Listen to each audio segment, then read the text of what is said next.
Shift. We are talking about the power of networking. I'm Nancy McSherry Jensen. I'm the CEO and co-founder of the Swing Shift. And today, Sarah, my business partner, and I are joined by two powerhouses in the technology and healthcare industry. Adriane Musuneggi, who is Senior Director of Product, and Britt Provost, who I think is Chief People Officer now at Accolade. But first, before we get to them, we have a couple of housekeeping things. So this is Hangout Habits. We are live and online every Thursday at 10 a.m. Pacific time. Our goal is to provide relevant job search strategy topics. And the idea is to give you some actionable tips on getting in the habit and focusing on your job search, right? Especially right now, it's really easy to let that all go by the boards with the push and pull of work, home, and childcare demands. So we have this as Zoom says, we put a pin on this every Thursday for you to learn and meet new people. So we do have the opportunity to do breakout rooms and network. And of course, there's accountability. Now, in addition to Hangout Habits, we want you to let you know about a couple of other things that we've got coming up. We do provide additional programs. We do have an accountability program. Our fall cohort is running right now. We will run this again in January. So it's a 6-week program, and we have prompted topics for you to work with in a group with other people. And the idea is to help you be accountable to someone else besides yourself. There's research that says if you tell someone else you're going to do something, the odds are 95% that you'll do it. And so there's small groups. We have real-time presentations as well as video on demand. So if that sounds like something you think you could benefit from, please sign up. We also have a video on demand tools workshop right now with personal brand and LinkedIn. And so if you feel like you need a little brush up there, go take a look at that. That's with the experts over from Blueprint Technologies. Coming soon. We're going to have an e-course predicated on our book, Back to Business. We're just putting the finishing touches on it now with HarperCollins, and that will be available for purchase. It's predicated on our flagship Career Catalyst program. And then in January, we will be introducing our book, Back to Business, and it's an imprint from the Microsoft Alumni Network and HarperCollins Publishing. We're really excited about seeing this come to light right now, particularly in this time. So if you're looking for more, these are some things you can look at. You can always go to our website at theswingshift.com. Coming up next week, we have Katie Hall from Katie Hall Communications, and she's going to talk about communications and resiliency. Her own story is incredibly compelling. She's someone who had a very hard beginning and has turned things around. She's an expert crisis communicator. She's handled a lot. She did a lot of work with some of the public systems during the recent CHOP and CHAZ events with the Seattle Police Department, and where I'm friendly with Katie, and I'm so excited that she's going to come in and talk. The week following, we've got Aaliyah TK, who's going to come in and talk about the 5 types of career paths, or I think it's the 5 career paths back. And Sarah has made the connection there. So we're super excited to have that too, because it's good to have different voices talking about, well, what does it take when you're communicating? What does it take when you're coming back? What's the right path for me? So those are coming up. Make sure to register for these. But today, we're talking about the power of networking. I'm going to tell you a little bit about Britt and Adriane, and then the 3 of us are going to have a little conversation. And then if you've got questions, put them in the chat or the Q&A. I'm going to start with Adriane, and I'm just going to tell you how I know these folks. Adriane and I met actually at the UW Software Product Management course. She is a senior product leader with 16 years of leadership experience in product management and product development, and she's worked across industries. Her specialized expertise in rapidly creating beautifully designed products with outstanding online customer experiences. Adrian's worked on everything from spearheading strategic visioning to product delivery and online retail. She's worked at enterprise and she's worked at small scale companies. She has a real breadth of product experience. And she's worked in a variety of industries from technology, retail, beauty, and fashion. She has my dream career, including Microsoft, drugstore.com, beauty.com, Walgreens, as well as some Seattle-based startups. So I'm delighted to introduce you to Adrian Britt. Some of you may know, Britt Provost is a strategic and operationally focused talent and people executive. She's got significant experience leading growth in global environments, and her experience spans healthcare technology, software as a service, technology consulting, and educational technology. And Britt's, her secret, she's participated in not one, but two successful IPOs, first at Aptio and now at Accolade. And I believe she actually rang the bell on Wall Street with Aptio. In addition to her work, her everyday work, she is skilled in coaching, advising, and partnering with executives on issues related to people practices, connection, and culture. And she's an accomplished speaker and facilitator on topics including enabling and growing people managers, organizational culture, high-performing teams, negotiation, employee engagement, and career empowerment. And Britt, I think you and I met at a Riveter Mixer, as I recall. We did. Yes, so that's how we met.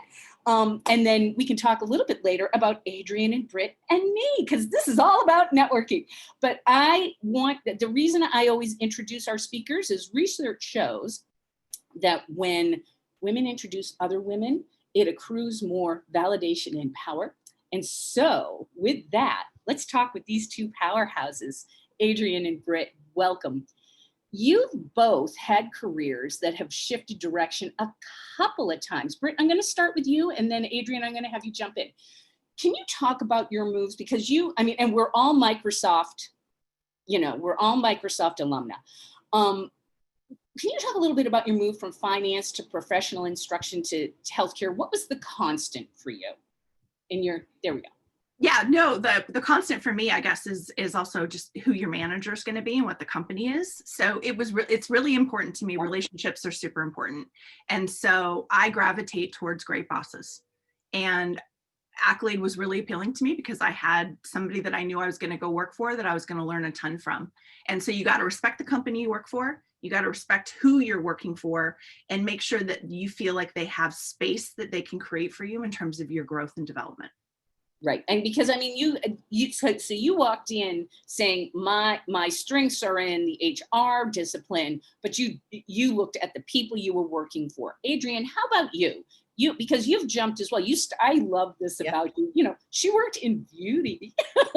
In fact, that's fabulous. Yes. Yeah. For me, when I think about my career, I think one constant, in addition to what Britt said, I think is really important. Like, people matter, humans matter. And it's really important who you work with and who you work for. Right. For me, one of the constants that I've always thought about in my career and how I've made these transitions is what I'm doing day in and day out. How does that align with my values? And if it doesn't align with my values, then it's time to make that change. And along that way, I think I've actually learned more about what I value and honed in on what's important to me. And so when I think about the moves that I've made, it's been when there's been some sort of inflection point. Either something has changed within the organization that doesn't align with my values, or something has changed in my life that has helped refine what is important to me, or what is changing with how I'm thinking about what I'm doing day in and day out. I mean, ultimately, what I do every day, I want to be helping people, and I want to be creating products that are helping people lead better lives. Right. And through all these companies, I've been able to do that. Even with beauty, like having beauty products makes people feel great. Like, we all love our skincare products. We, spend a ton of money on those things, and they are part of who we are. And so that really has been one key theme that I've thought, throughout my career, of how does it help people, all people live better lives. Right. And both of you have switched, and you switched a couple of times. And I'm wondering if you can talk about, Adrian, you talked about that inflection point. What was the inflection point for you? And then Britt, I'd like to hear the same for you. Because you've both, Accolade, I love Accolade. I love the company. I love what it's doing, especially in the current environment. But I'm wondering what the big pivot point for you was. And it doesn't have to be to Accolade, but I'm curious. Yeah, for me, when it came to Accolade, it was actually two things that were going on. One was in my personal life, my parents were having some health issues, so it made me start thinking about, how do people navigate the healthcare system in a way that helps them get through the journey that they need to get through in a very complex system. And then also at the same time, I was also in an organization that was going through a major shift and an acquisition. And so it was that, when things like that happen, it's an opportunity to step back and reassess, where you're at and what's important to you. And so that's what led me down the path of finding Accolade. And Britt, how about you? Yeah, can I tell two quick stories? So Of I think it's really course. important for this audience to know that my journey to get to Aptio was not through a fancy executive recruiter, but it was through the assistant to the CEO, who I had known from previous relationships. Mhm. And so I share that with all of you because, you assume in a lot of cases that these roles are about, the right recruiter. I hear a lot of people say, how do I get relationships with the recruiters? It's actually people you have relationships with existing today. So Elizabeth Pheasant, who is the CEO's assistant at Aptio, made an introduction for me. And so don't assume that, these roles are out of your grasp because of fancy relationships. Same thing with Accolade. I'm a thoughtful stalker of Accolade, if I'm really honest. I found out about them in 2015. Our CEO was on my board at Aptio. I had the opportunity to go through a process to become a customer. I never thought I would be able to offer their services to my company. We were able to do that at Aptio in 2018. And then in 2019, when the position came open, I got the call. And that was 4 years of relationship and wanting to be part of that organization and having the time work out. So that's probably longer in a lot of ways than you may be waiting for at the moment, but just don't underestimate those long-term sort of relationships, because people remember who you are and then they put you in a place where you can be considered for roles. And Britt, and I think that that's really timely, particularly for a lot of women who are, maybe they're on a break or, long-term or short-term, or they're looking to switch roles or careers. What we're found is many times it's a two-step process, right? You've got to take job one to sort of move into get yourself in position for whatever you think that longer dream job is. And I think that story, Britt, is very illustrative of that. I mean, it's not like 4 years ago you went, oh, Accolade, I'm going there, but you have to. Well, I said that in my head. I had that kind of it was a little kind of etched in the back of my head. I'm like, oh, I'm going there. I just don't know when. Yeah. But what you said is something that I use regularly when I'm talking to people about career development, which is bloom where you're planted and then figure out, where you need to move. Yeah. Yeah. And Adrian and you and I know, have talked about this where, sometimes you're in a job now, like Adrian, I'm going to call this out because you and I have talked about this. You were working at drugstore.com when it was acquired by Walgreens. And I remember at the time you saying, well, this isn't really what I signed up for, but I'm getting such incredible insight into the whole acquisition process, right? And I mean, you did a stellar job there. Yeah, exactly. I think that was, an inflection point for me. It was, I had to step back and say, okay, something has fundamentally changed. I didn't expect this. Right. I'm not sure that I necessarily would have, looked at Walgreens and applied there or anything, but I thought, what a phenomenal opportunity to be able to go through this transition and of this acquisition and how we integrate the companies and how we take care of the teams. And so it was an opportunity to learn. And I think I had that moment where it was like, I can stay or I can go, but if I stay, I really have this opportunity to learn and grow in ways that I don't even know that I can articulate right now. But I think it's this opportunity to lean in and learn, and that's what I did. So I did end up staying 2 years, and it really took that time to help get the teams integrated and learn through that experience. And it was hard at the time, and there were many days that I questioned that, but looking back on that, I'm really glad that I made that decision to lean into that learning. And I think you and Britt both, have done that. You've leaned into those hard, chunky work assignments with this view of it's going to pay off down the line. My dad used to say, there's a reason it's called work and not play. But these things pay off in the long term. I do want to hit directly on networks. Britt, you have said this, and Adrian, I know you and I have talked about this.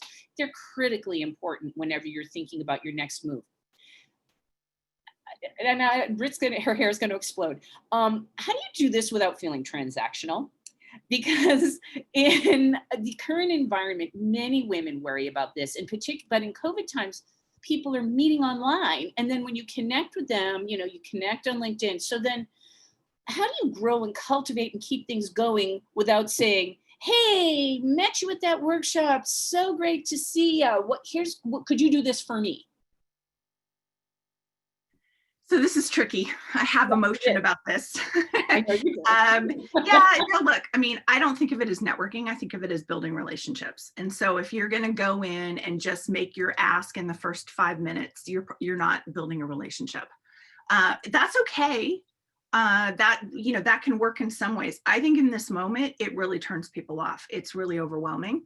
Yeah. I think you have to find people that you have connection with, that you can get an introduction to.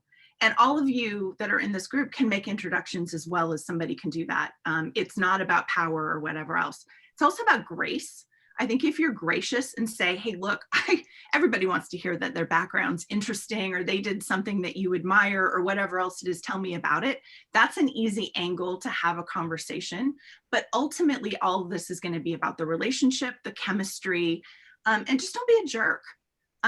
I will say, and I know we're getting taped, so I shouldn't say this out loud, but I'm going to say it. We can bleep you. I am really offended with what I'm seeing happen out in the world right now, where people are just sending me Calendlies. So they're meeting me online. They want something from me. They want an introduction. They want whatever.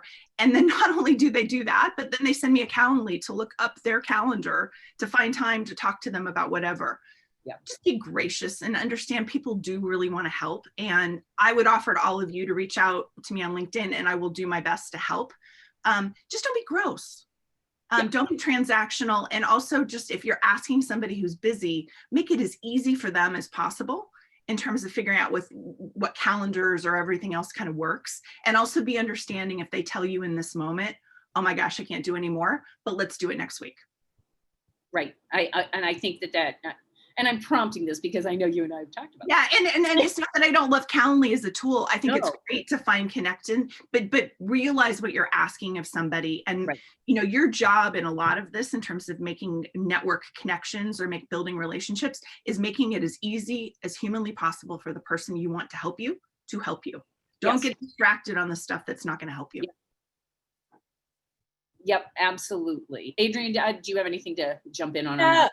A couple things. Like I absolutely agree. Like with Britt when she was saying, like, I don't love the word actually networking. To me, it's really about humans, helping humans and connecting with other humans. And so when I think about trying to build those relationships, I think about leading with authenticity and personalization.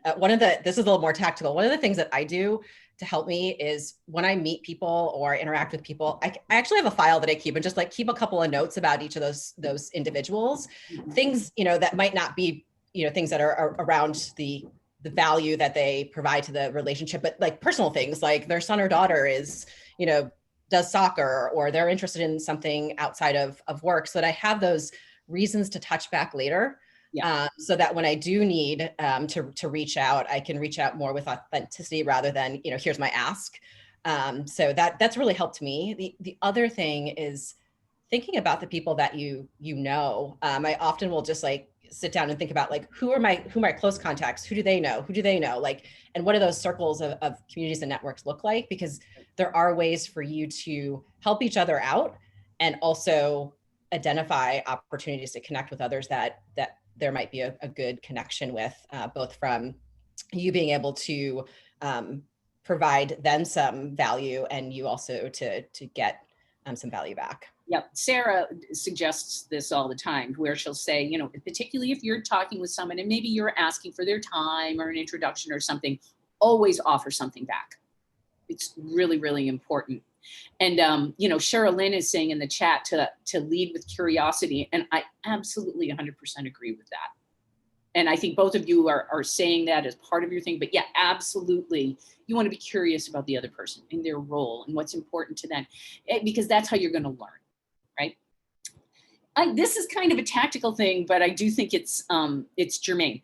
Have either of you ever reached out or over or sometimes back, way back, to someone that you haven't talked to in a long time? And how do you approach this? Because I think we all have people that we've worked with or been in contact with, and particularly right now, there's a lot of reach back with people in the community who are saying, oh, I want to reconnect with people from college or from my very first job. Have either of you done that? Were you nervous about it? And what are your feelings about it when people reach to you? I have a story of one recently, if that's okay. Yeah. So it's interesting because in this moment with all the Zoom channels, I was noticing I have a great friend from my Avanade days who went to Amazon, is now running his own business, a guy named Eddie Pate. And so he's been doing this podcast. And I realized this gentleman who was running now a brewery in Woodinville and other things, but starting up his business is somebody I knew when I first started out my career. And so I saw the kind of the connection between the two of them. And I sent a note to the other gentleman and said, hey, it is so awesome to see you doing this. I just needed you to know what an important part of my early career development you were, because he was. Yeah. And we've been able to have banter and conversation. So I don't know if that's helpful, but I do think it's really important to reach out to people. And one of the best ways you can make the connection is to talk about how they had an impact or how you made the connection with them that time before, so that you can rebuild it for the future. Yeah. Oh, I think that's a great suggestion. Adrian, how about you? I love that, Britt. That's a great story. And I think, when you're reaching out to somebody you haven't connected with in a while, finding something, either to a shared experience or something, a way that they have had impact to you to recognize that and thank them from that, thank them about that, like that authenticity, I think it really helps, because it feels like you're not making an ask, right? You're more just saying, hey, like I thought of you, this is the reason why, and just wanted to say hi. And then that's a way for, you see if someone reaches back, then, great, maybe you'll continue that conversation. And if they don't, they don't, it's not necessarily anything against you, but, and that's why, like that file that I keep, like, it's a great way for me to go back and be like, there's a reason that I can reach back, or a way to reach back in a way that feels authentic and comfortable. Right. Also, I think like during this time of the pandemic, like there's also been an opportunity just to reach out to see how people are doing. Yes.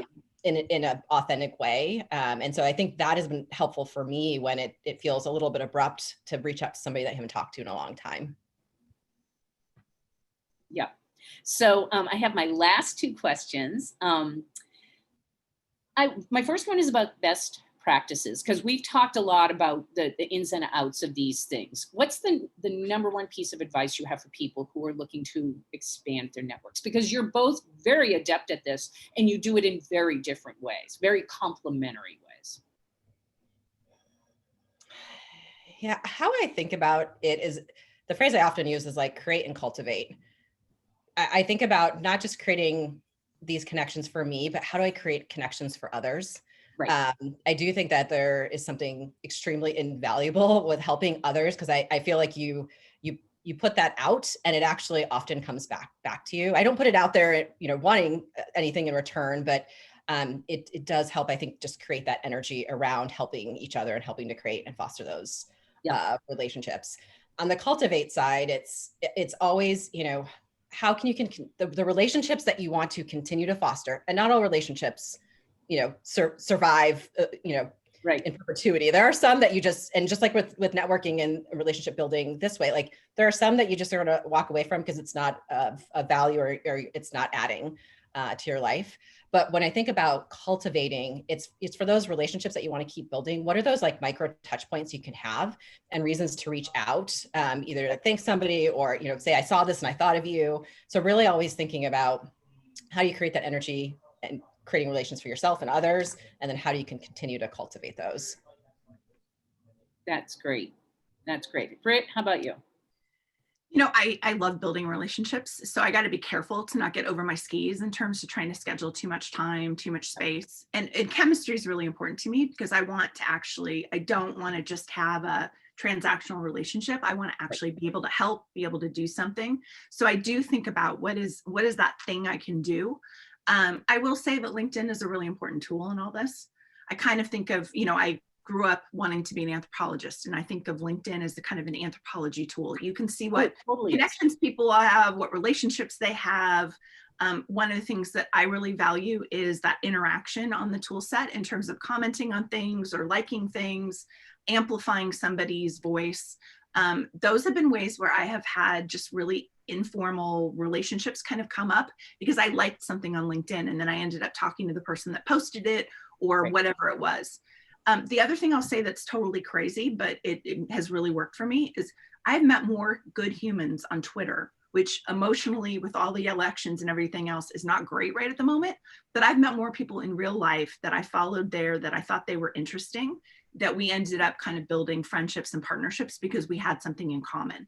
Yeah. And I think all I'm saying with the tools and the social media is you're finding commonality and you're amplifying that. Right.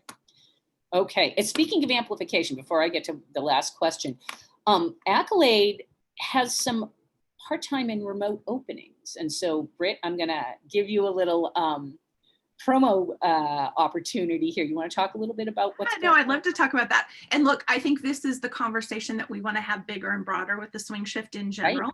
Because we love the work that Swing Shift does just overall, but I think the real kind of match now is how do we start getting people into the workforce? That's right.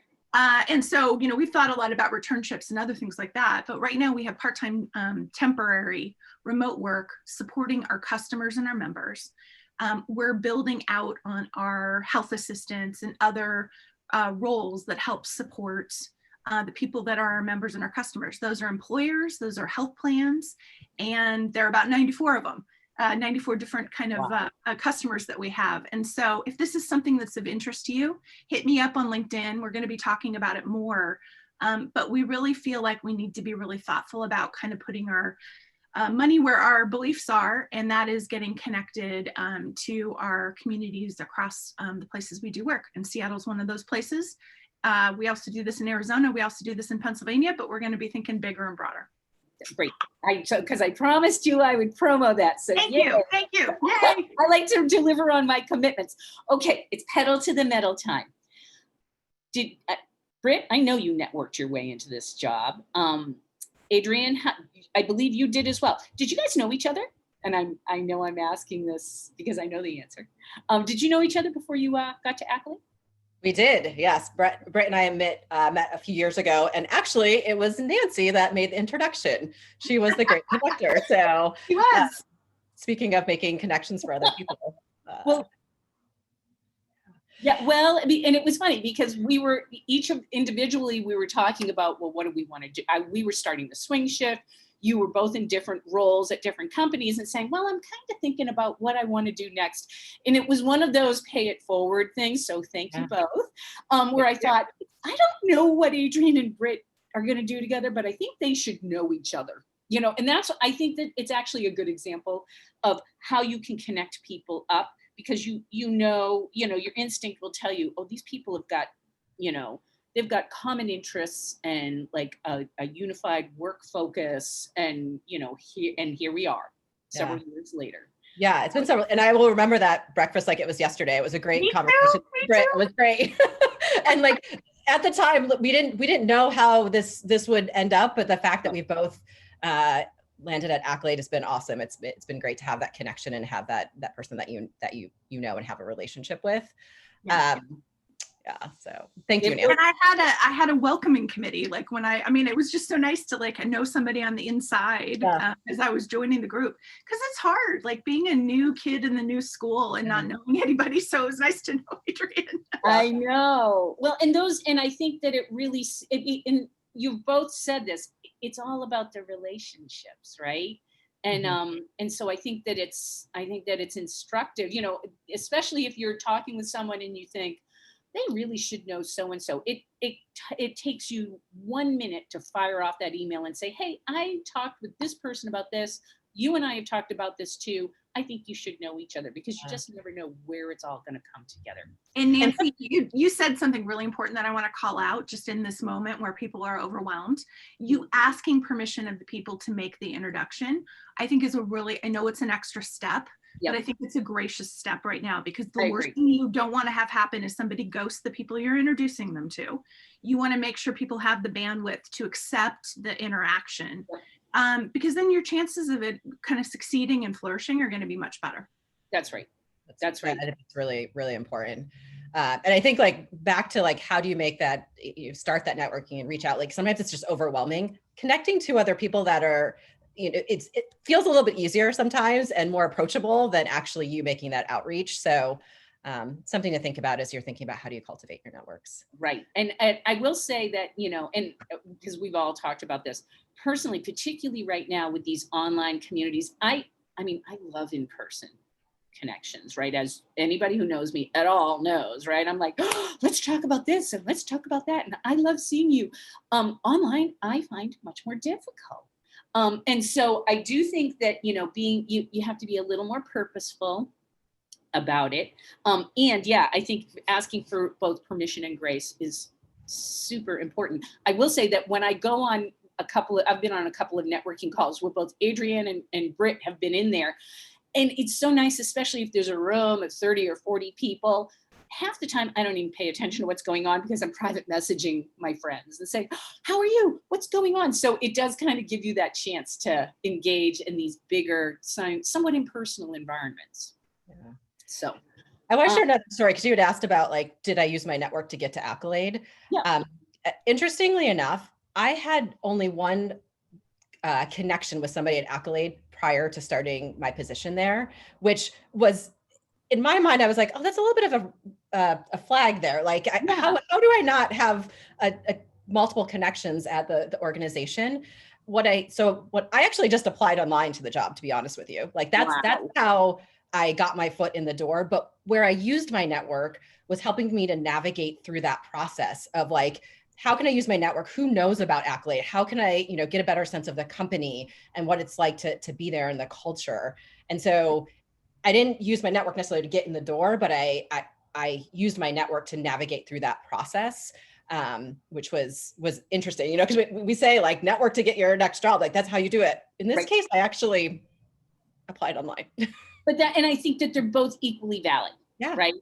So I think that's super useful. I want to thank you both so much for your time. Sarah, I'm sort of monitoring the chats. Do we have any final questions before we let everybody get on with our day? I didn't see any, but if you guys have any last questions, feel free to put in the chat. I kind of had a question for you guys. Well, first of all, I just want to say, Adrian, big fan of your networking process, that you write things down. We tell people to do that all the time, and we have someone that does it and it works for them, and that's awesome. I love that. But I wanted to ask you guys, so networking has changed drastically in the last few months. It will change in the future as well. I can't imagine it's going to go 100% back to the way it was before. I am envisioning more small groups, maybe small breakfasts or coffees. Like, what do you guys feel like networking is going to be like in the future? And maybe how do we start, you know, I don't know, what do we need to do now in order to set ourselves up for that? I will say, like, before this all happened, I started to get out of the coffee business, having meeting and greeting and having coffee, depending on who it was. Like, there were still some that I would do. I would actually do a 15-minute check-in with the person that had interest in getting my help or whatever. And I wanted to know, were they specific about how I could help them? And so I don't imagine that part's going to necessarily change. You know, we did that over the phone without Zoom before. I'll probably continue to use that practice just to make sure that it's the chemistry piece for me. It's the, can I actually be helpful? And if I can't be helpful, then I make a referral. Awesome. Yeah, when I think about like how networking is going to evolve in our new world, like one of the things I think about, I know a lot of people are, you know, Zoom fatigued right now. I think there is some goodness around having this opportunity to connect in a different way. And so when I think about connecting in the future, I agree with Britt. Like I used to have this like do one coffee a month with somebody, and I'm kind of a little bit over the coffee too. But I think there are going to be different ways to interact with people, you know, even as simple as like, let's go on a walk together and have that conversation, or let's, you know, meet in different ways. So I think it's going to continue to evolve, and we're going to use different tools to keep connected. I'm a huge fan of the walk and talk because, you know, you're multitasking on that. Yeah. We got a couple of questions from the chat. The first one is that for those of us who are over 50 and concerned about ageism, are there any tells in these relationship exchanges that might date us or make us look behind the times that we could maybe either avoid or refine? I can say a couple things. LinkedIn is really important. Yep. Don't worry about putting your picture out there. That's not the part of it, but make sure that you have a good comprehensive LinkedIn. A lot of us and a lot of recruiters, and I say this with love and affection because this is my field, we're lazy. And so when I go look people up, especially before, if they've been introduced or whatever, I go to LinkedIn and I pull a PDF of what they've got posted on LinkedIn. So I think resumes, cover letters, all of those artifacts from before are not what people are looking for. Having that robust LinkedIn conversation, getting connected and making introductions there, I think is really, really important.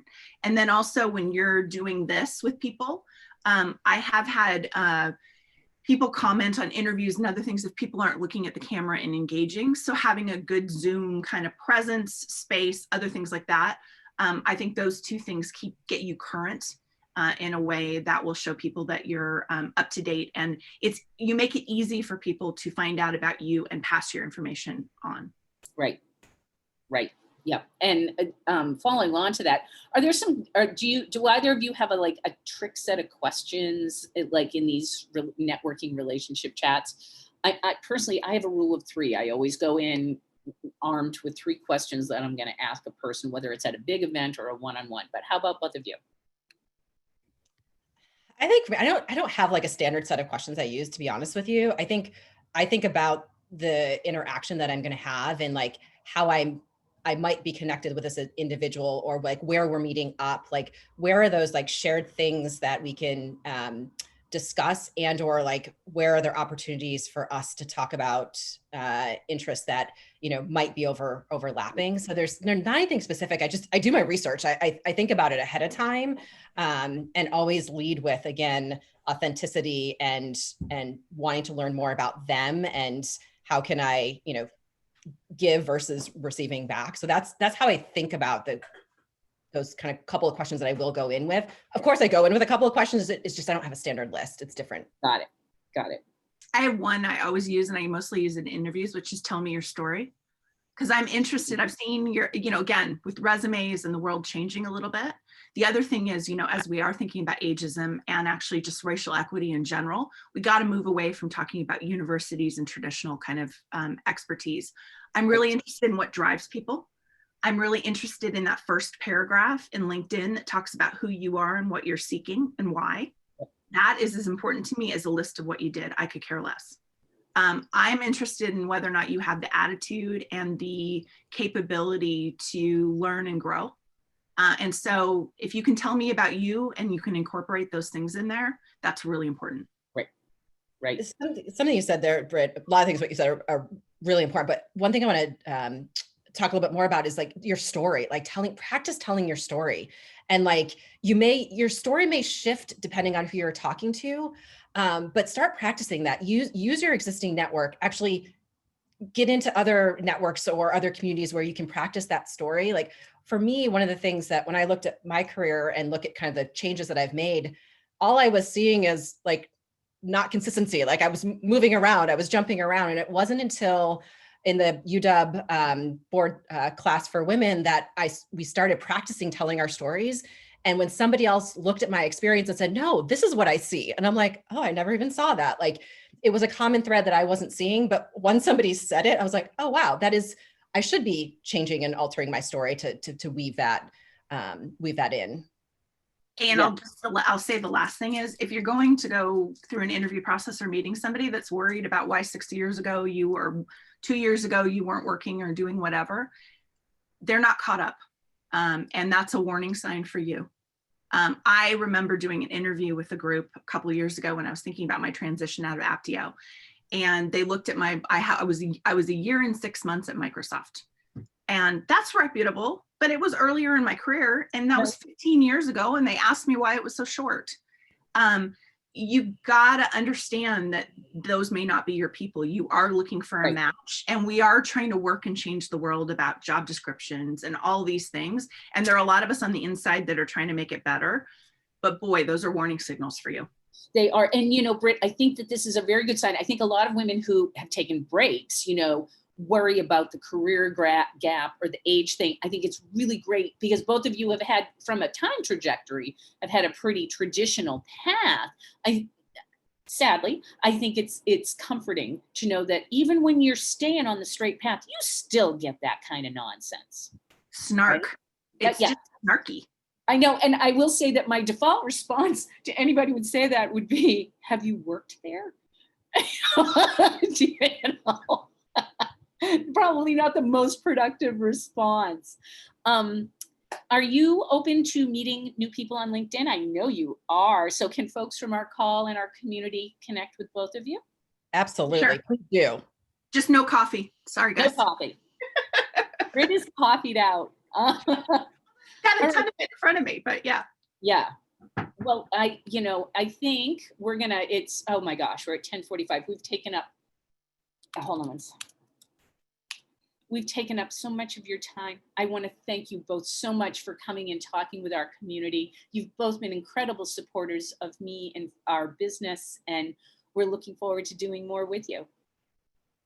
Yay. Thank you, everybody, so much. Great comments. Great participation. Oh, yeah. We're reaching out to all of you on LinkedIn. Great. Thanks again. Sarah, any last words before we jump here?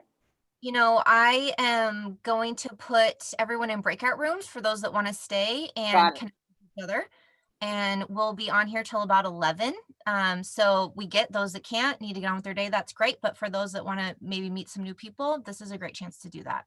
So keep an eye out for that notification that'll be coming. Sweet.